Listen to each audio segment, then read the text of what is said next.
जिनको जिनको भी भगवान ने 2 हाथ प्रदान किए हैं, क्या करना है समझ गए ना?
और जोर से जितना खाए हो उतना फुल एनर्जी में जयकारा लगाना है, बुलंद आवाज में जय जय श्री राम।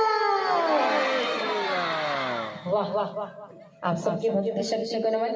भगवान आप सबके ऊपर अपनी कृपा दृष्टि बनाए रखें। इस गांव में ऐसी हरि कथा भगवत कथा होती रहे। आइए हम सब राम कथा में यात्रा करें। जहाँ पे आज जैसे ही गुरु वशिष्ठ ने महाराज दशरथ को आज्ञा दी पुत्र कामेष्टि यज्ञ के लिए, महाराज दशरथ अयोध्या गए। वहां जाकर पुत्र कामेष्टि यज्ञ संपन्न कराए। और जैसे ही यज्ञ के हवन कुंड से अग्निदेव का प्राकट्य हुआ।